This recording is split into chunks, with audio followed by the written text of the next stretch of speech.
From the plains to every town, we're building futures, breaking ground. Teachers rising, voices strong, leading change where we belong. It's about the hearts we raise, lighting up the brighter days. Kansas leads, we stand together, stronger now than ever, ever. Learning, growing, planting seeds, shaping tomorrow. Kansas leads. Tomorrow, Kansas leads. Welcome back to Leeds Lounge. Dwayne, I don't know if you know this. We officially have like 14 followers between Apple Podcast and Spotify. So there's a whole Let's 14 go. people that at least want to talk to us and want to listen to us. I'm going to forego my normal introduction because for the first time in the lounge, we just decided to have someone back. We are pleased to bring back Dr. Disney himself into the lounge again. How are you doing, Dr. Disney? I'm doing great, and I am honored to be the first person to return to the lounge. And I know that it's under special circumstances, but I'll take it any way I can get it. The same, and we'll have you just the same because we couldn't have asked for a better repeat guest. So thank That's you for right. taking the time. And after I'm physically with you at the end of this month, I know I'm going to be returning again. No doubt about it. Can't wait. Because as Jordan said, like we actually have a slight following now, but even if we only had one, or even if we had zero, we enjoy this so much. It's fun. We do this because it is fun hanging out and talking to amazing people like you. Yeah. It reminds me, there was big news in the Disney universe yesterday with the change in leadership coming on March 18th. Bob Iger to Josh D'Amaro, and Michael Eisner made a great post where he reminded everyone that whoever is leading the company has to remember, like Walt did, it's not about serving the VIPs, but it's about serving the everyday guest. And that's your one follower. That's your 14 followers. That's everyone who's going to be with us the last weekend in February, right? And when you keep that front and center, that's how you become the world's largest entertainment company. It's how you go from charging $1 for a day at Disneyland back in 1955 to no matter how much you charge, a little bit more, like way too much and still way too crowded. And it's how you have the kind of influence I know all of us as educators are looking to have in our classroom with our students, with their parents, and ultimately with families in the next generation. Now, you just mentioned that you are an educator. I know we talked about that a little bit on the first one, but I know you were an administrator at a certain point in your career, but what did you do as a teacher? Like, were you elementary? Were you middle school, high school? What? Tell us a little bit about your background in education there. I got parachuted in day one as both an administrator and full-time faculty member. So I was never in elementary or middle or high school. I got a position at an external teaching site in southern Arizona, running the campus and teaching 3 classes first semester. And I loved the dual role. I very much enjoyed setting the direction for the campus. Here's where we are. Here's where we want to be. This is how we're going to get there. Who wants to follow, right? Because you know that you're a leader if and only if you have followers. It's not about the title. It's not about the position, the power, the authority. You're a leader when you have followers. Where are you going? And I loved that. But man, I like teaching. And I never was only one or the other. Throughout my 22-year career in education, I always had the dual role. And, it kept me on my toes because I would go from a meeting to the classroom, from the classroom to a meeting. And, I was always blessed with a great support system of, folks who made sure that, the I's were dotted and the T's were crossed and, things were taken care of so that I could, juggle everything that needed to be, juggled as we kept moving forward. That's awesome. And I know both myself and Jordan, we have our ed leadership degrees. So that's something that possibly we will see that administrative side. I know Jordan, he's going to see it a lot sooner than I am with some upcoming interviews. So with that being said, like the amazing work that you're doing today, like speaking to educators and speaking to bigger audiences and everything, just a kind of a curious, if you weren't doing the work that you were doing today, what do you think you'd be doing right now? I would drive 30 miles to the happiest place on earth, and I would put in an application to work as a tour guide at Disneyland. That has always been my dream job. At the end of the day, it's really how this got started. Because I hated my first trip to Disneyland. That's part of the story.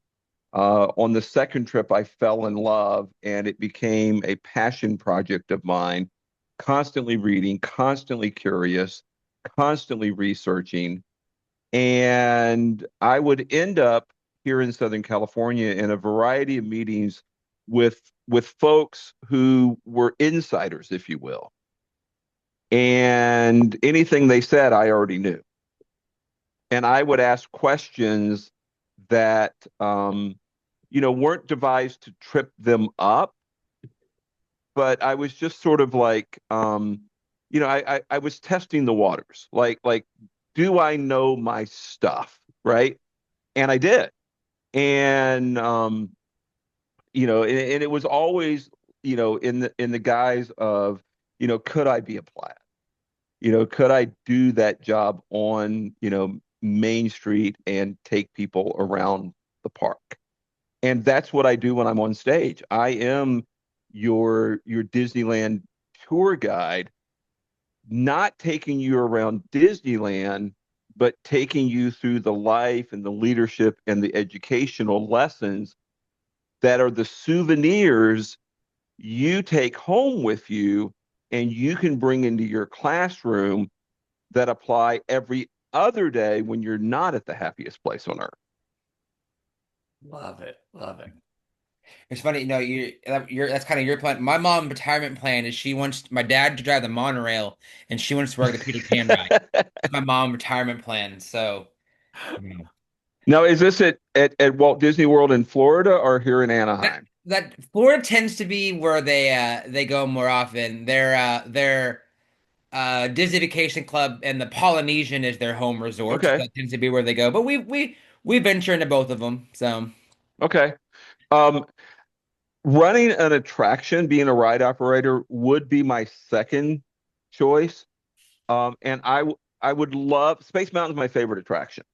And I would love to be in the booth dispatching the rockets at the Space Mountain here at Disneyland. Sort of having that bird's eye view. I have a friend, he was on our podcast last week, a fellow by the name of Lee Kitchen, worked 32 years at Walt Disney World, and he did work Space Mountain. And one of his highlights was being in that booth at the Magic Kingdom version of Space Mountain with Michael Crichton, the author of Jurassic Park, and having him ask questions and push buttons. And he said that was really cool.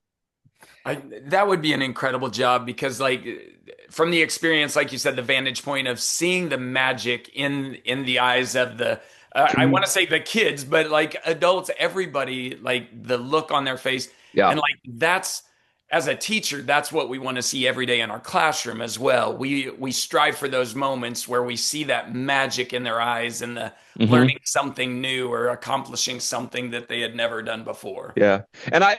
And I used to use Space Mountain when I was a campus dean as an illustration to faculty. And I would say, you need to understand our product is graduation. We make graduates.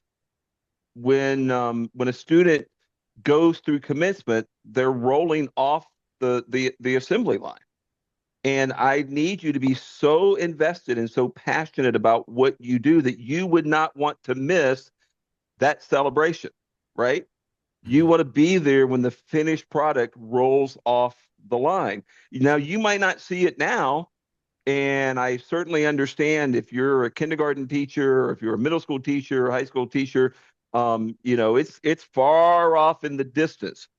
John Hinch, Walt's favorite Imagineer, had the vision for Space Mountain long before the technology was available to put multiple roller coaster cars on the same track at the same time in the dark.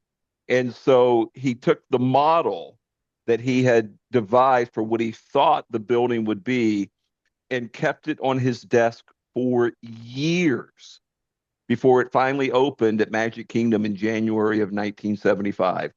And John Hinch was there the day the first couple took the first ride on the first Space Mountain. And he never forgot seeing them get out of that rocket and kiss the ground upon their re-entry.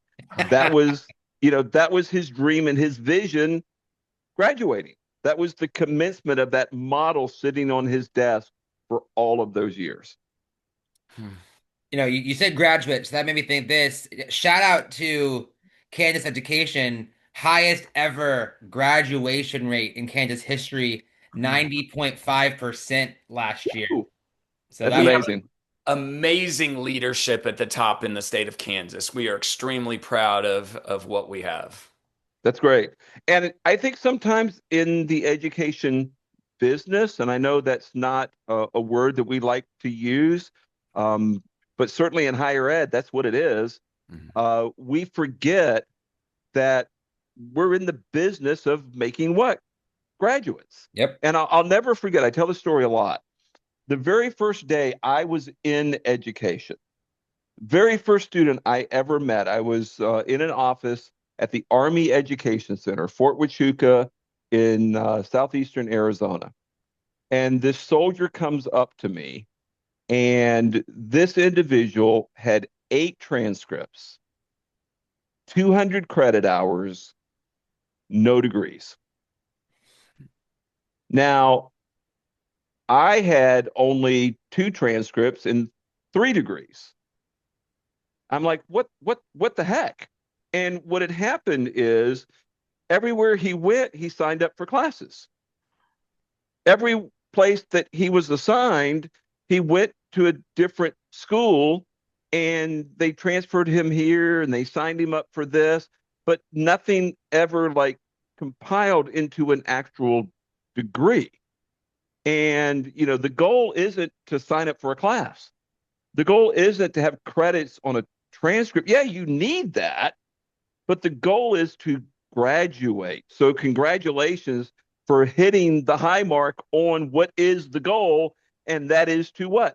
Make graduates, which is why in the second half of my career, I loved my job as Dean of Student Success, because we measured our success by what? By persistence, by retention, by graduation rates. That's beautiful. That being said, like, what is one of, Walt's inspired principles or Disney's inspired principles that you think every school or every district should prioritize? If there is one or two, like these are the things that you need to prioritize to reach that goal, to graduate, to inspire. I'm going to botch the quote, but the concept, the paraphrase remains the same. Walt once said he would rather entertain, and if somebody learns something and is educated out of that entertainment, that's great, versus try to educate and people are bored and they don't have any fun. Walt's greatest fear, other than being like his father, which I think was really his like deepest psychological fear, Walt's greatest fear was boring people. And he was much more concerned with entertaining and being a phenomenal storyteller. And he knew that he would educate people if he captured their attention and entertained them first. And I think as educators, like we show up and we want to be the authority. We want to be the sage on the stage. We want to prove how much we know and how hard we've worked on, curriculum development and, nailing all of the outcomes. And we forget that if we don't capture the attention, nothing else matters, right? All else is lost. I can't tell you, because I primarily in the second half taught, history. First half of U.S. history, second half of U.S. history, and then a lot of American government, a lot of state and local government. And my favorite students were the ones who came in claiming that they hated history. And I would just tell them, you don't hate history. You've just only had boring history teachers. And I had more than one student by the end of the semester change their major to history. Wow. Because they loved the class so much and they came to realize that history is story and they wanted to become storytellers too. That's something that I felt for a long time, that now, especially with shrinking attention spans, and we live in that instant gratuity world that we're in right now, that especially teaching kindergarten, I feel like more and more that I am forced to be an entertainer. So I've got to and that's something I feel like the best teachers are the ones who have mastered the art of that, of the presentation part of it. Because like you said, if you don't have their attention, then you could have the best detailed lesson plans, and if you don't grab them at the beginning, it doesn't matter at all. So 1,000%. And I've actually talked about and written about Disneyland being not just the happiest place on earth, but the happiest classroom on earth. And yeah, there's a lot of fun to be had there. And for some people, that is upsetting. For some people, that is offensive. I'm not exactly sure why, but it is. There are also a lot of lessons to be learned. And yeah, they're leadership lessons. Yeah, they're life lessons. There are also multifaceted academic discipline lessons to be learned there as well. And I think it's our job, our role, our responsibility as educators to find places like Disneyland to teach that core curriculum so that we can connect with students rather than, putting them off, disconnecting from them, and then trying to figure out why it's not working. I think, it's that connection piece is also, I think, so important. When I talk to new teachers, one thing I lean into the weird with my kids. Like if it's weird and they're gonna laugh at it, it doesn't bother. I will make a fool of myself because I've always said that, if they enjoy coming to class, they're gonna come to school every day. And even if they don't want to learn, if they're every day, they are going to learn something. So it's my job to get them there, and it's lean into that weird, do the fun things. They just never know what weird thing I'm going to do that day, so they just what is Jordan going to do today? I'm interested. I'm curious. I want to stay updated, right? I can remember, and I think this would still be relevant. I would let my students know I play video games. What? And I can remember, I had a student, the first half of the class, he wasn't doing all that great, but he knew that I played video games. And about halfway through the semester, this is about 2018, I want to say, Spider-Man had come out on the PlayStation. And he was like, Dr. Barnes, you've got a PlayStation, right? And I was like, of course. And he was like, are you getting the new Spider-Man game? And it was like, no. And he was like, oh man, you would love that game. They have a Spider-Man edition of the PlayStation. And so I ended up upgrading, and with it came the game, and we had endless conversations about that game and how awesome it was and how far he was into it and how far I was into it. And he started doing better in the class because we had that connection. We had something in common. And then I can remember in November of 2021, just taking my students to task because Taylor Swift had re-released her Red album and the 10-minute edition of All Too Well. And I'm like, how did you not tell me about this? How did I have to find this out on my own? And they had no idea that I was a Swiftie. They were just blown out of the water. And I think a lot of us, we want to keep things private. And I get that. But I don't think you're giving away the store by letting folks know what your hobbies are and what your interests are, and that you have more things in common than not. For me, that's Pokemon. They think Pokemon's new. Like, no, guys, that's a 90s thing. Mm-hmm. I can school all of them on knowledge, and it blows their mind that Mr. You know Pokemon? Like, yes, I do. I do Yeah. know Pokemon. Yep. Yep. And I wrote a blog article on how the Imagineers argue that Walt was creating virtual reality when he opened the park back in 1955. VR is a big thing these days, but it's not new any more than Pokemon is. Wow. We got, let's, educators. Disney is amazing at creating magic. It's everywhere. It's in the cast. It's in the ride. It's in the parks themselves. How can educators add magic to their classroom without adding more to the plate? Because that's what happens a lot. Like, hey, add this new thing to your plate. Add this, do this, and add. How can you create magic without adding more to an already overflowing plate of responsibilities that we have to do? Yeah, because never is it do this and we'll take this away. It's always keep doing Right. what you're doing and this too. So So I'm going to rely on two mentors of mine to kind of provide some guidance here. One is Lee Cockrell, who's a retired executive vice president at Walt Disney World. My wife currently does a lot of work for him, and Lee is very fond of saying it's not the magic that makes it work, it's the way we work that makes it magic. And you have to like have that mindset of I'm not going to like tie this on. It's who I am and it's what I do, right? It's natural.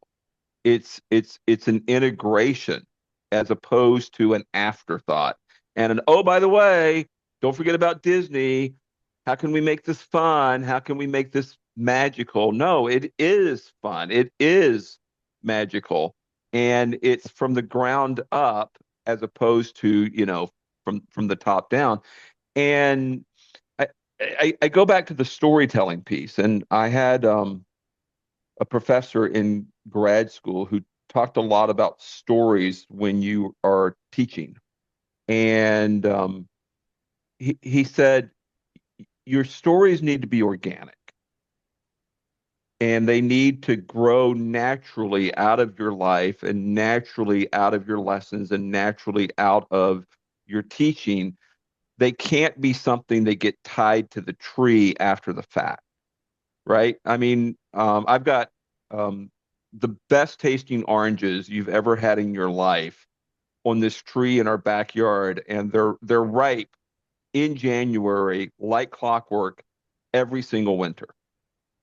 Well, we don't go and buy a bunch of oranges and tie them to that tree.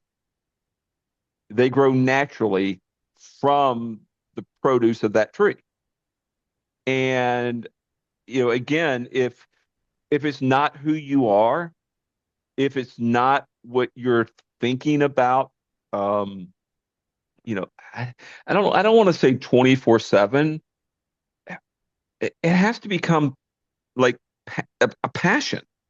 It Right. has to become a mission, right? Um, it has to be something that you're so focused on that you don't know how to do it any other way.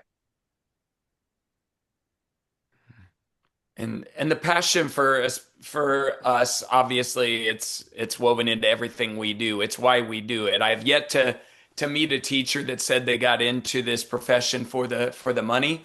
Right. But so it's we have that passion already. So I love the Yeah. analogy. And so if you're not in it for the money, why wouldn't you try to have fun? Hmm. I mean, I think you can have both, right? I mean, if you're in a job, if you're in a career for the money, hopefully you're still having fun too. But if you're not getting the money, you darn well better be getting the fun. And I think we have, uh, I'm sure your job is great, but I feel like as we have the best job in the world. No other jobs exist without teachers, without us doing what we do. You can't, the doctors don't happen. The teachers, even people that don't graduate high school and go to college, Imagineers, you have to have your imagination. That's grown by the right person in your life, allowing you to think that way, allowing you to think creatively, and like we have that, we get to do that every single day. And I just think it's amazing. It It is. is. We see the And magic every day. and it's the best job in the world Mhm. because you think it is the best job in the world. You live the life you think about, right? Yeah. And so if you get up every day and this job is awful, and I hate kids, and I hate parents, and I hate administrators, and I hate you know, teaching, and I hate the pay, um, you're going to get what you focus on, Mhm. guaranteed. If you focus on how much you love it and how much fun it is and how rewarding it can be, you're going to get more fun. You're going to get more rewards. That doesn't mean that there aren't moments where you're like, what the heck was I thinking? But again, you get more of whatever you choose to focus on. And our focus is our choice. Mhm. So 100%. think about it like this. Um, I'm going to use Disney as an example. When the park opened, the best stories were told in the original Dark Rides in Fantasyland. We've already mentioned one of them. I don't know if this was before or after we started recording, but Peter Pan, right? You get in the pirate ship, you're flying overhead. Um, you can look anywhere you want, right? The focus is 360 degrees, and there's no control there. Versus the Omnimover on the Haunted Mansion. The beauty of the Omnimover is, and it came to Bob Gurr when he picked up an apple off of a desk and held it in his hand and rotated it and realized that he could construct a vehicle and force us to focus one way. But more importantly, in forcing us to look this way, it prevented us from being able to look and focus on any and everything else, right? You get more of whatever you focus on. And so the original ride, which had very low capacity, you can see any and everything. We need to be omnimovers. We need to be intentional. We need to recognize that we have the power to focus and create our own reality and get more of whatever we choose to look at, point out, and focus more on. That's, that was great. Mhm. I also love, I can nerd out on your knowledge of just rides too, like just your knowledge of who made them and how this happened and how this idea came about. I think it's amazing. You know, one of I said I want to be an admin. I've it's a thing I know I want to do, and it's something I know I can do. And one of my big things is we have to support the human capital that is in our profession as leaders and as administrators. I think it's the most valuable thing that we have. Curriculums come and go, technology comes and goes. The people, the human capital of our job is what's important. How can leaders support teachers and make them feel valued?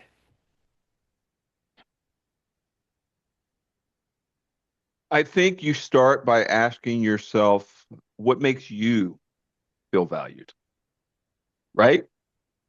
What matters and counts to you, and go and do likewise. If you appreciate a handwritten thank you note, start sending your teachers a handwritten thank you note. If you appreciate public praise, start figuring out a way to give your teachers public praise. If you appreciate, a little bit of a lighter load in some admin areas that, you know, someone else could take care of, figure out a way to, lighten some of that paperwork, lighten some of that red tape, lighten some of those regular, like get creative with that. And then on the other side, don't be afraid to challenge people to go places that they might not go on their own and do things that they might not see that they have the ability to do, but you see it in them. Um, I've done a lot of HR conferences, and I've argued that Walt may well have been the world's best HR director. And the reason why I say that is he wasn't necessarily a very good animator.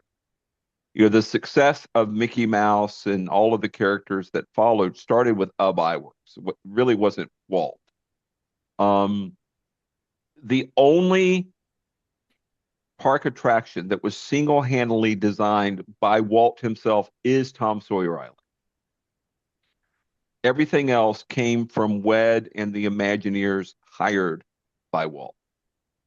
Walt had the courage to hire Iwerks, and Walt had the courage to hire a John Hinch and a Bob Gurr, set the vision, hold to a standard, push them, right, and not accept any compromises. And it is interesting because I have had the honor and privilege of talking to folks like Bob Gurr in front of hundreds or thousands of Disney fans, and I'll ask them, what was it like for you the day that Walt died? And to a person, those legends, those Imagineers, they will not answer that question. They get so emotional and so choked up decades later. And the reason why is Walt, as a leader, took them places and brought out potential in them that they themselves never knew that they had. And so if you see a teacher who has potential, you owe it, yes, to the school and yes, to the students, but mainly to the individual, to challenge that person and to draw that potential out and make them go as far as they can possibly go. Gotta invest in that human capital. Yeah. And the best example of that, and it happened over and over and over again. The Matterhorn, designed by Bob Gurr in 1959, when he was designing the monorail and when he was designing the submarine voyage. Bob was a busy boy. And he wanted nothing to do with the Matterhorn. Hated roller coasters, was absolutely terrified of them. And because this was going to be the world's first tubular steel roller coaster, it required him to use trigonometry, which ironically enough was the only class he had failed in high school. And Bob gave Walt a million reasons for why this was a bad idea. And Walt's only response was, "That's okay, Bobby. It's time you learn." And John Hinch was arguably Walt's favorite Imagineer. And for the 10-year anniversary, he put John on the task of designing the Plaza Inn restaurant to replace the Red Wagon Inn at the end of Main Street. Now, John had done a lot of great work for Disneyland. He'd never designed a restaurant. And he made that argument to Walt. And Walt said, "That's okay, John. It's time you learn." Pirates of the Caribbean, the famous lyrics, yo ho, a pirate's life for me, was penned by the Imagineer Existencio. And when Walt asked him to write the song, Existencio had never written lyrics for anything. He made that argument to Walt. Guess what Walt's response was? "That's okay. It's time you learn. Hire well, challenge them, believe in them, and put them in the right place to thrive, and let them know that's okay. It's time you learn." I love that so much because we talk a lot about the power of yet. So that's exactly what that is. It's the you have a student that tells you I cannot do that or I'm not able to do that. And it's like, no, you need to rephrase that. You just haven't been able to do it yet. That's my Correct. job. That's Yep. I'm gonna push you. So Walt was I have a feeling that Walt, not only the world's greatest leader, HR leader, but also he would have worked magic in the classroom. Yeah, because it's about drawing out the potential, not just in our teachers and in our human resources, but in our students. And I think we have a responsibility to do that in our spouses and in our own children, right? And within ourselves also. So often 1000%. so often like that's what I love about conferences like the one that we're going to put on at the end of February. It's we get to surround ourselves with other experts, but we get to share our expertise as well. Often we neglect, especially teachers within our own profession. We spend so much time pouring out to everybody else without refilling our own cup. So it's Yep. like we need to give ourselves grace on that, that I'm not an expert at that yet. Or Yeah. that's why I'm coming to these conferences to be surrounded Yep. by amazing people like you. And the temptation, we just had Groundhog Day on Monday. And, here in Southern California, we don't think about Groundhog Day from a weather perspective. We just remember the movie from 1993, right? Where Oh, you just relive the great same movie. day over and over and over again. The temptation in teaching is to relive the same year or the same semester, teaching the same class over and over and over again. Um, when's the last time you developed new curriculum? I know at the very end, I was challenged to teach a brand new course. I didn't want to do it. And it was the one and only time I taught that course. And that's okay. It was time I learned that material, right? Um, and so to be constantly pushing yourself outside of your comfort zone, it's not just how we learn, it's also how we grow. And if you look at Walt's life, he was an ambulance driver, he was an animator, he was you know, cartoon director, he was a full-length animated movie maker, he was a live action, he was an amusement park, and then he gets into urban planning. Like he never stopped growing and he never stopped learning. I think I hate to cut this off. Um, we could talk all day. I do want to mention that there will be one more Leeds Lounge prior to our conference where we're going to give you all the new details about the conference. I just wanted to focus on Dr. Disney with this one. So there'll be another one with all those details. Jeff, thank you so much for joining us again Of course. this evening. I could talk to you all day about Disney. Um, I just can't wait for this to happen in real life so we actually can, and for all of the other attendees to get the opportunity to meet and speak with you also. I will be there the night of the 27th and morning of the 28th. I am so looking forward to it. beautiful. Dwayne, take us home, sir. From our classroom to yours, we see you, we get you, and we're right there with you. Keep changing the world one child at a time. We'll see you next time in the lounge. Every day, advocating, taking part. Service starts within the heart. It's about the dreams we chase, every child a brighter place. Kansas leads, we stand together, stronger now than ever, ever. Learning, growing, planting seeds, shaping tomorrow. Kansas leads. Tomorrow, Kansas leads. Leadership in every hand, voices rising across the land. Side by side, we'll meet the